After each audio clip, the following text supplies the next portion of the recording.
Hi, friends. How are you navigating change at this time? Are you aware of the spiritual essence that is always a steady presence and force within you? That when you turn and know the truth of the one source, the one resource of the truth of your being, the insight into what needs to transpire happens moment by moment by moment. When we stay true to our spiritual essence in the process of any change that we are facing moment by moment. Every one of us is in a world that is full of a lot of different dynamics, and things are starting to pick up speed and change at a rapid rate. They have been for a few years now, but that's even accelerating. And as a result, things that we've relied on or ways that we've experienced the world are very different. And people are awakening right and left. We are opening to realizations and having the opportunity to recreate the world. It begins with the world inside of us. What beliefs or thoughts or ideas have you held on to about yourself first and foremost? And about your relationship to the infinite essence that you are, and all the ways that it shows up as the air that you breathe, as your physical form, as other people. When we look outside and want things to stay the same so that we feel safe and secure, then we go into an inner panic when things start to shift because it's unfamiliar, it's unknown. And at this time, we are going to be going through massive times of transformation in our own awareness, as well as then in how the world shows up around us. Some will be in challenging experiences and feel as if the world is falling apart. We've always had those. The sky is falling, said Chicken Little. And there is also that which in us knows the truth, that we are meant to transform, to truly bring forth a world of peace and harmony, to fulfill the highest vision of ourselves, and to know one another as the essence of God that we are, the Christ consciousness, the divine light, however you want to know that, and to experience that person's reflection of light has both its own essence, because it is a light, but it has its own filter in which that's expressing in physical form, and it has its own other filters based upon past experiences, etc., etc. So what I would invite at this time is you to be aware of where do you find your physical essence, and what is your go-to in the midst of transformation and change. When all that we've known melts away, what is there?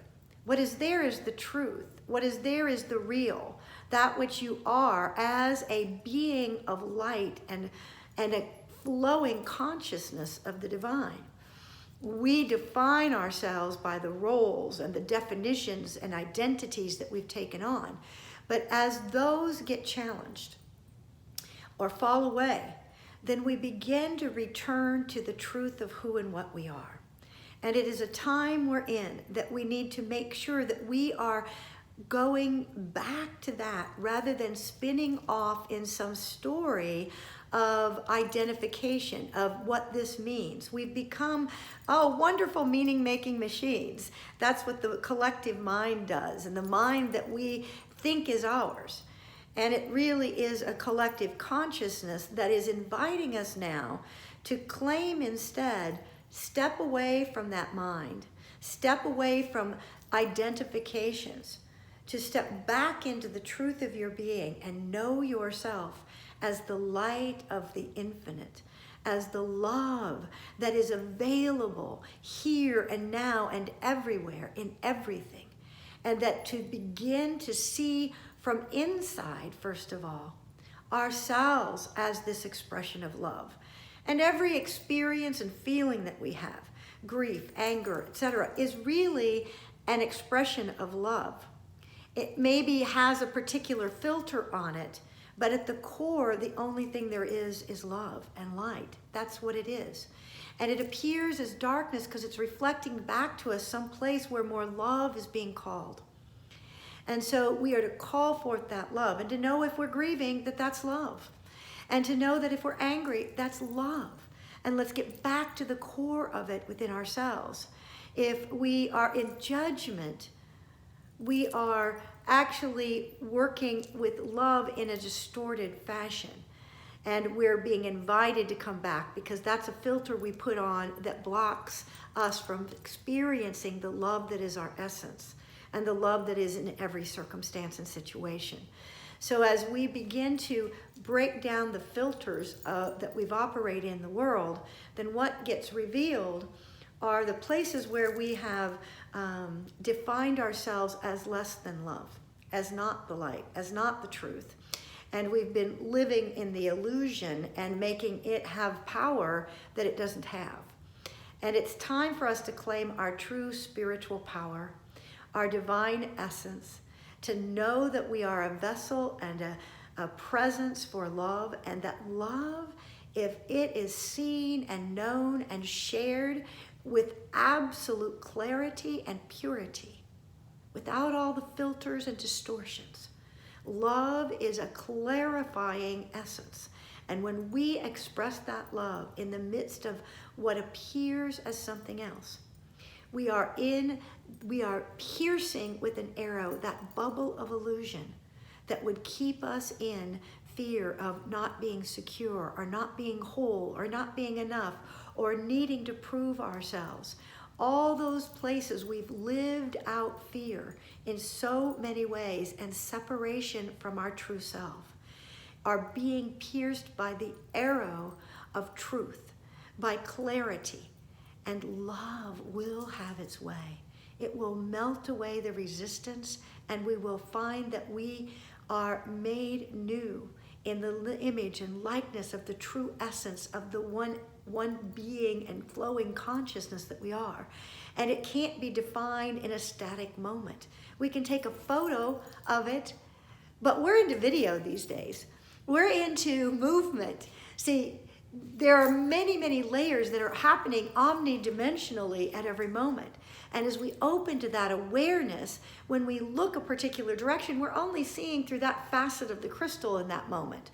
But there's all the other facets that are still operating, and we are the center point of all of it.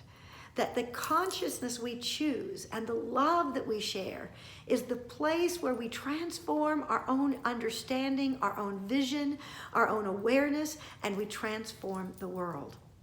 So I want to invite us today to have the insight, the inner sight and vision that knows you are more than any definition, any identity, that you are not the feelings that come through you. They are simply an experience that is helping show you where you are filtering love in a particular way and direction. And as we release that and open to the fact there is only love, I am a flowing stream of radiating love. I am the stream of living, loving consciousness that is always in creative flow and play. And it is here to create anew again and again and again, according to my ability to be a presence of that light and that love. So it's how much am I willing to receive? How much am I willing to be that love essence, that light essence in the world? It's time to set ourselves free and fully express the love, and to see only love with purity and clarity.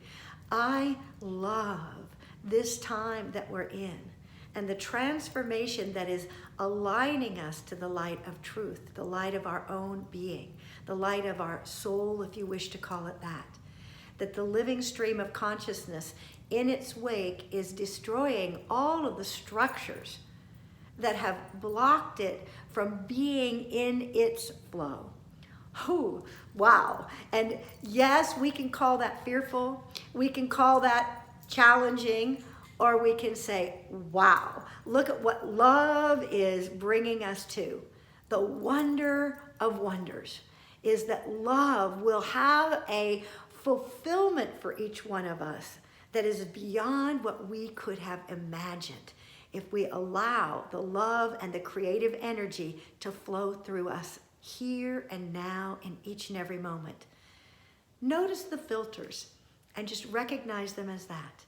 And then let the love just dissolve those so that you can be a shining essence of that ever-flowing, ever-moving, ever-communicating love. I love you all. I love that love is having its way in me, in you, and in this world. What is transforming and transpiring is the magnificence of the universe expressing itself in, through, and as each one of us. No matter what it looks like and the ways we've judged it, it is the magnificence of the universe having its expression in, through, and as each one of us. And it is love eternally. I love you all. Have a blessed week.